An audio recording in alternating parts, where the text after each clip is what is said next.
We're hanging out with Dre Norman. It doesn't look like it, but he's 14 years old. Very good looking 14-year-old, by the way. And he's just just about to go to high school. You've heard his background. It's unbelievable. We're going to chat about what the next 4 years are like. Dre, what's going on there, buddy?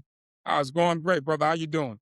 I'm loving life. I'm loving life. So, man, tell us what the next 4 years of your life are like. Well, going into high school, I graduated eighth grade. It was like a miracle. And that summer, my friends were hanging out. It was like we're eighth grade graduates. Hi, we're going to high school. And my buddy's like, yo, let's smoke some weed. I don't smoke. So I say, what the hell? I'm in the hood. Why not? So we smoke a bunch of weed. I smoke with these guys. And we go to play football in the park. My first play, I catch the ball and take off running. When they go to tackle me, I refuse to fall down. So they like came this big pile on top of Dre, and I broke my leg. Oh, serious? Broke my leg. Go to the hospital, put a cast on my leg. Now I'm going my freshman year. I'm on a bus going to school with a cast on my leg. Not good. Not good. By the way, where did you go to high school? Madison Park High School in Boston, Massachusetts. Oh, I lived in Boston for a while too. Okay, I Yeah, get so that. I know. I thought you were a New Yorker with that accent of yours. never that, never that. Don't do that to me. Yeah, I hear you. I'm from where we win. I totally get what you're So saying. I do Nice. this for everybody who don't know. I can do this. I can do the Celtics. I can do the Bruins. Leave me alone. Uh, What losing team do you support? I got it. I got it. I like that. I totally hear what you're saying. All right. So, okay. Again, we're looking forwards. I want to hear what the next 4 years are going to be like for your high school. So, And my what you're going to do is help me to understand what you're anticipating those 4 years are going to be like. I had no real parenting and a sense of education and planning around what it was supposed to be. So I got off the bus with no expectation. All I heard since I was a baby was, you better graduate high school. That was it. So every year I got closer to high school graduation, I got more nervous. So, because that was like the end of my life. I've never heard beyond graduate high school. So when I got off the bus at ninth grade with a broke leg, and I was a little guy. So I was 5'1" when I started high school. Oh my And God. yeah, Well, and I didn't go to my district high school. I used to play the trumpet. So my music teacher made me go to a school that had a music program. So she wouldn't let me go to my district high school. I go to another school, and I don't know anybody. So I get off the bus. I don't know anybody. It's all strangers and me. And it's like, okay. And I just didn't know where to fit in. I'm trying to find my way, fit in, and I just wasn't good at fitting in. So I but, went to the but, band class first. but were you like a leader, like innately a leader? Because I perceive you as a leader now, but I mean, you No, really seem like one of those. No, really? no, Huh? oh no, oh nah. Ninth grade, I was 5'1", played the trumpet, had a broke leg, and I was not that cool. I was wild, you know what I'm saying? I was crazy, but I didn't have a bunch of people following me around. And I went to a high school where nobody knew me. What happens is you go to district elementary, district middle, district high school, so everybody knows you. Or they know your family, they know your friends, you're all from the same neighborhood. I went to a Mhm. completely different school. When I got off the bus, I was just a stranger. So nobody knew who I was. Nobody was from my neighborhood. I went there for the music program. So I was kind of like a fish out of water, and it was good and bad. I used to go to the band and play with the band in the morning. And in the afternoon, I hang out with the cool guys, go chase girls and sell weed.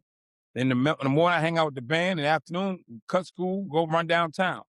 Then one day, my cool guys were like, "Yo, Dre, what's up with the box?" I'm like, "That's my trumpet." They're like, "Man, that thing's stupid." They said, "Man, we don't play trumpet." And they convinced me to get rid of the trumpet because it wasn't cool. So I Oh, gave up my trumpet. And what I didn't understand is trumpet was my purpose.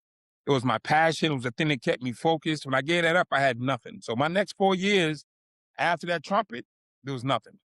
It was just I wake up for the sake of waking up. and what about your family? What about your family at that point? I know you said you're just looking for a high school, but really, I mean, how pivotal were they at that point? My oldest sister was on drugs. Hmm. My favorite sister, who's the next sister, went away to college. And my next sister, who was still older than me, she was a senior in high school. It was my brother who was a year ahead of me, and I had a brother a year behind me, but we were all on our own. Our parents had tapped out long ago, so it was kind Uh, of like you're on your own, figure it out. I got it. But were they? I know. I'm going to pry here. Were they educated? I'm going to guess they were educated though, because My with your mom brain. was, my dad wasn't. Mm. But I didn't live with my dad, and my mom got 6 kids, and she's overwhelmed, so she doesn't have time to take care of 6 kids like you want to. So you can't work 3 jobs and take care of 6 kids. It does something's got to miss, and so I was the thing that got missed. Yeah, yeah. And the one who went away to college, was she impactful in your, to be high school years, would you say? She was impactful, got me through middle school. But Mm. she was 4 years older than me. So when I started high school, she started freshman year of college. So the only person I listened to and gave me good advice was gone. She went to school in Virginia, we're from Boston. So it's like, this is before cell phones and she could FaceTime me. She's gone. So she's gone and I'm on my own. So when my sister went off to college, I was like, that was it. There was nobody could tell me no. Nobody could tell me yes. Nobody could tell me anything. So I just was a train wreck. What again, I'm prying, I apologize, but I don't really care. Uh, you're a long way away. I could pry all I want. What Now about let's listen, financially? listen. Don't listen, don't get confused, bro. You know what I'm saying? Listen, don't you or nobody on this line get confused. You know what I'm saying, I got long arms. You see that? I can reach out and touch you. You know what I'm saying? Don't play with me. I might be safe, but I ain't safe. What about financially? Like, how are you gonna take care of, those next 4 years financially?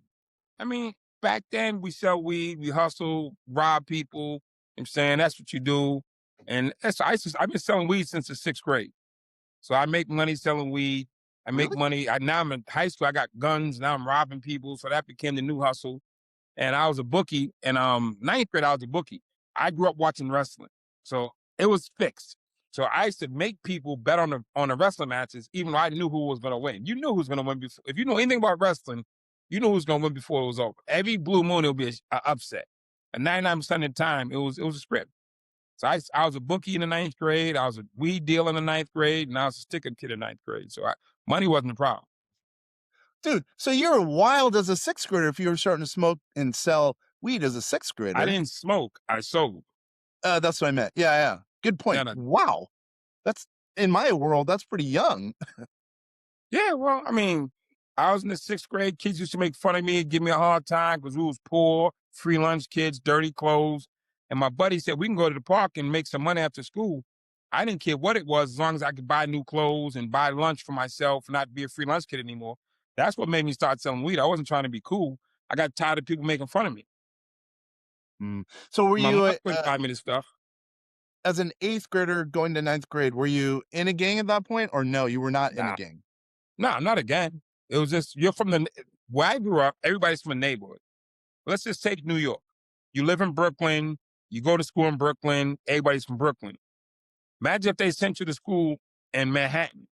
Now Mhm. everybody's from Manhattan, and you're from Brooklyn. So I was like that outsider guy. So everybody who I went to school was from Roxbury. I'm from Mattapan, the other side of town. So Yeah, I'm from a whole nother borough from where I grew up. So nobody knew me to even say hi or bye to me.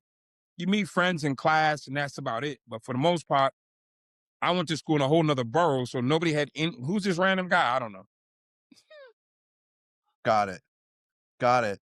Wow. What a story, man. Let's reset. Once again, my name's Kenna French. And with what's Kenna French thinking? We're hanging out with Dre Norman. Unbelievable story. We'll be back in just a minute.